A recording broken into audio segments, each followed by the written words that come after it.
I wanted to link it back to our last panel as well, and just this idea of a generational difference, and not just in the sharing of information, but actually the whole idea about the perception and the views of millennial generation on crime, on financial crime, intellectual property crime, all of these things, et cetera.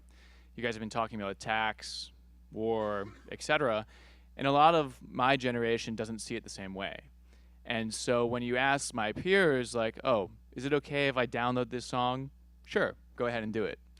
And that, as a generation that's grown up with that mentality. So for the last 30 years, they've gone up as digital natives, downloading things, taking things, and they see it differently. And so how do you address that? Because it's a fundamental challenge, and we have to acknowledge that there's a different perception as to what is right and what is wrong within the generation. So, anybody want to take yeah, that? I'll give two thoughts to it. I guess none of these are legal thoughts, but just from things we come across representing clients. So it's interesting. I think that there are people who would disagree with that, even for your generation. Clients of ours who are in the music industry would say that Apple successfully went from a Napster model to one where people buy music, and Spotify, in the space of months, at most a couple of years, so that if done right, there is a model to monetize information and not always, it being viewed as free.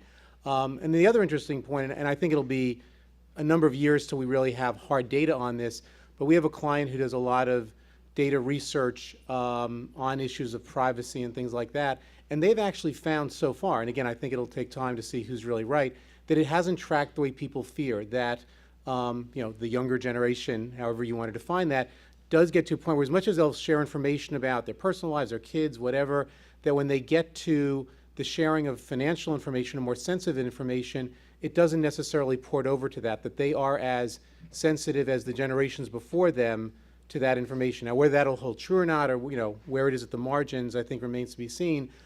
But so far, the studies have shown it's not that obvious that, well, everyone wants to share information because they've been doing that since they're in junior high, and that's what they'll continue to do. Yeah, I would just add one more point. I think it's actually a really interesting question. I would view those things as slightly orthogonal. So there's the one issue of, how do people of a generation feel about downloading music or we'll just say downloading music. That same person who sort of feels like, hey, this is like zero marginal cost, and I grew up there are norms around doing this that I'm steeped in, could that same day go to work and deeply care about protecting his company from this threat. So I think that there are people who probably operate kind of on both sides of that divide. We mentioned financial information, but let's throw in healthcare information. Do they want their healthcare information shared? I mean, it's you find that borderline where I think this generation will care as well. And hopefully, regardless of generation, people know that downloading the source code to Adobe Acrobat is not ethically okay.